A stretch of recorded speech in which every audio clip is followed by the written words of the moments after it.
I'm ready. Questions? Right here, Sky. Right in the middle.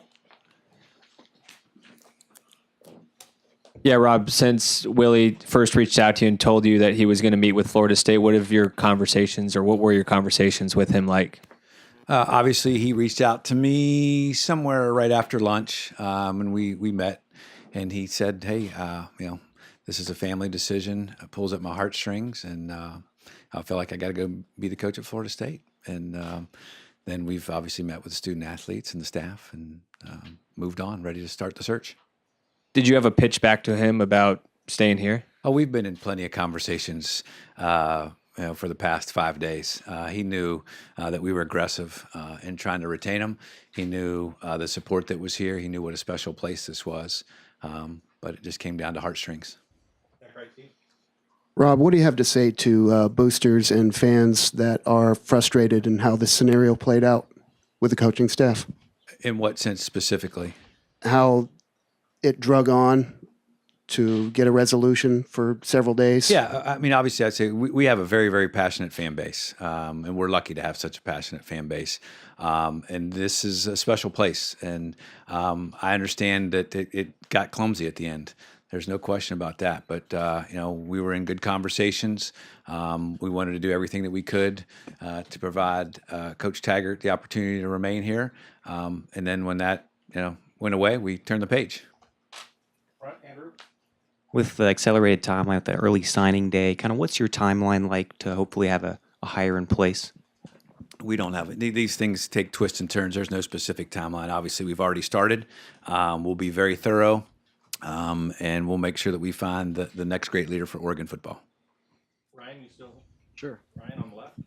Rob, does it bother you, or is it against the code for him to interview while out on a recruiting trip like that? He was very open with me. I knew, Florida State managed it well. They, called to let us know that they were going to reach out to him.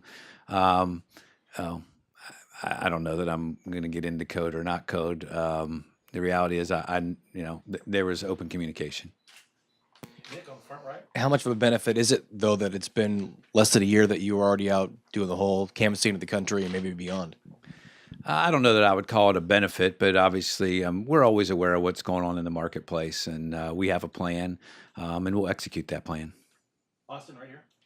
Rob, if you had known last year that Willie would only be here for a year, would you gone a different direction? And do you think it's important to find somebody now who you feel like will be here for a longer period of time? I don't know if I could, look back and, put that into the calculus. You don't really think about that. Obviously, with the progress that we made, continuity is important when it's going well. And when we sat down a year ago, there was a pledge for a commitment and a vision for long term, and it was one that we believed. Obviously, that's not what happened. So we'll be back out there again, and we'll have those same conversations. We might have to take a little deeper assessment on how we view those conversations. Front right. Is it AJ? Yeah. AJ? So nationally, kind of along that question, we've seen a lot of coaches who make decisions to head home maybe a little bit earlier than they planned to when they first took a job. So how important is it in your search to have someone who has ties to the Pacific Northwest or Oregon in particular? We have a whole long list of criteria, and obviously that's a bonus, but that's not where you start because that narrows the pool. We want to have a diverse pool, a broad pool, and we will have that. But if in the end there's someone with ties, that's a bonus, but it's not at the top of the list. Front left, Matt. Would you like with Cristobal becoming the interim head coach or him and Levitt candidates be the head coach? Obviously, we have an outstanding staff. I mean, that's the success that we've had on the field, the success in changing the culture, and the success we've seen on the recruiting trail is we have an outstanding group of assistant coaches, and we're fortunate to have a couple who've had head coaching experience.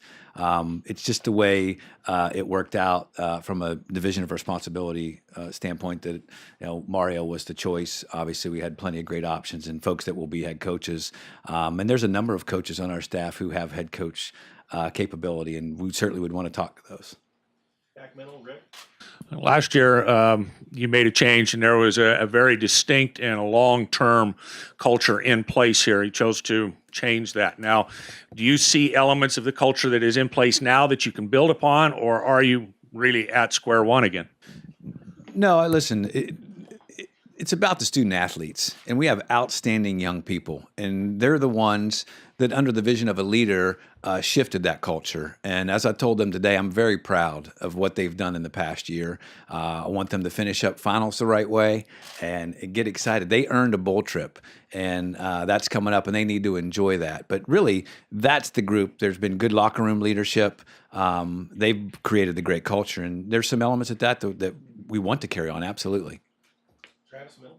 Rob, obviously Willie's decision was his decision. It wasn't your decision or the players. So when you talked to the players this morning, how difficult was it to talk to them again, just 1 year later, and especially some of these players are going to be on their third head coach in 3 years? Yeah, I mean, again, we have outstanding student athletes who are very strong, but nobody wants to be in this position. But it's a reality. I'm very honest with them.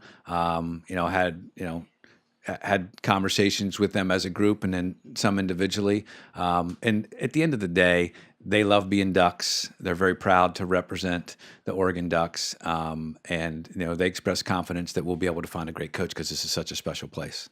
Andrew, front middle. There have been some reports that Jim Levitt will follow Willie to FSU, but when you talked to Willie today, did he make that specific that he would bring Jim, or do you know what Jim's future is if he's still in play here? No one's mentioned that to us. Willie said the only thing that we talked about was that the staff would remain intact till December 16th so that these kids can enjoy the fruits of their labor during the year and be rewarded with a bowl game. And no one has mentioned anything to me about Florida State and Jim. In the middle, Sky. So you want this? Yeah.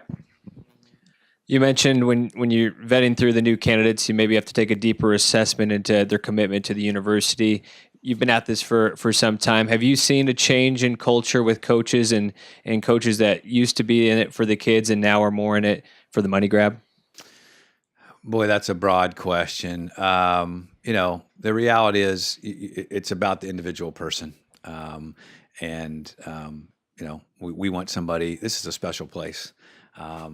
And people understand it's a special place. It's a special place because of the people, because of the fans, because of the success. And it's very attractive. I'm confident we'll find someone who wants to be here long term and build on the foundation that's here. Tyson on the right. Apologies if I missed this earlier, but was Willie in the meeting today? He met with the student athletes prior to me. I was not in the meeting with him and the student athletes. Here on the left, Austin. Rob, when did Willie first make you aware that he was considering Florida State? Thursday. He made me aware that they had reached out. They called me Thursday to let me know they wanted to reach out to him. He called me later Thursday to let me know that they had reached out to him. Ryan on the left. Rob, I know you have to have a business-like approach right now, but what were your emotions? I mean, he's your guy. You picked him. You guys had a great relationship up until today. Yeah, I was disappointed. We sat down a year ago, and we made a commitment to him. He made a commitment to us. We've done everything to support our commitment to get here today, and I'm disappointed. So, Rob, I know the other thing that's coming into play, we mentioned the early signing period, but the recruits who are committed to 2018, who's kind of in charge of reaching out to them, making sure they're still on board to come, and how are you handling them in the midst of all this? So Mario's the interim head coach. He's finishing up a visit tonight. He'll be getting back to Eugene tomorrow. All of our other assistant coaches who are outstanding recruiters and have built great relationships are remaining on the road through this week.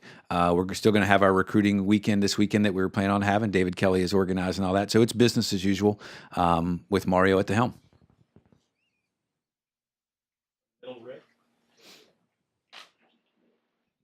That said, though, with no determination on the staff's eventual landing spot until after the 16th, how can that be handled properly when those coaches may not know whether they'll be here after the 16th or not?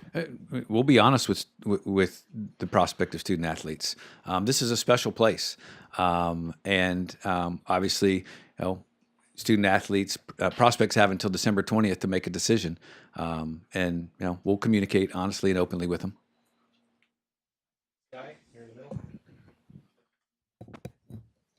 Did you get a sense during your conversations with Coach Taggart that you mentioned that Oregon's a special place, but he's moving for a place that, as you put it, was tugged on his heartstrings? Did you get a sense that maybe Florida State was the only job that would have led to this situation right now? Obviously, what he explained to me was it was a place that he admired as a youngster and early on in his career. And that was the one place that he admired. I don't know that I could assess. You'd have to ask him whether it was the only one, but it was certainly one that held a special place in his heart from a young age.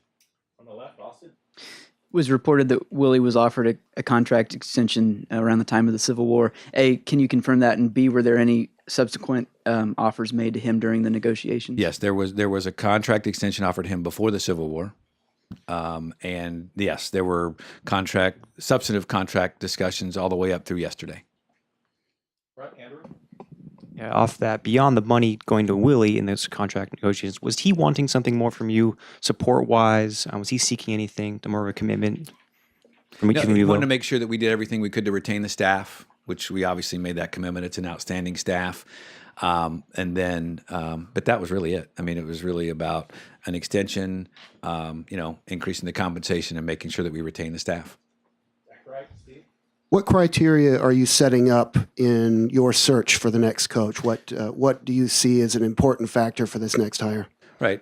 Obviously, it's someone who fits culturally at the University of Oregon, someone who has a proven track record of excellence, who puts the student-athlete experience very high, somebody who can attract a great staff, can recruit, can build meaningful relationships inside the locker room, inside the community, and who is passionate about their craft. These are hard jobs. And what we've seen is the energy of this staff and what it means on the recruiting trail, what it means inside this building, and what it means in the community. And we want somebody who can replicate that. Front left, Austin. Will you use a search firm, and would it be the same one you used last time? Yes and yes. They'll help us with the logistics. Back middle, Rick. Kind of maybe a philosophical question, but this time of year with the bowls and with the recruiting and then coaching changes, it always seems like there is no way this can work out well. It's always going to things slip between the cracks. Do you have any thoughts or any ideas on how maybe this period of time in a football season and the transition between coaching position changes could be handled a little bit better, taking into consideration the recruiting and the potential student athletes coming in? You mean for the industry? Yes. There was a lot of debate and discussion around moving the signing day up, and what impact that would have, because we're kind of in the silly season of all the movement. But there's a lot of other things in play to it. You can't isolate it into one issue relative to coaching change. There's a lot of other factors that went into the lengthy, multi-year discussion about signing days, and we'll continue to have those debates. I don't have a magic bullet. No. Okay. Thank you. Great. Thank you, guys. Appreciate it.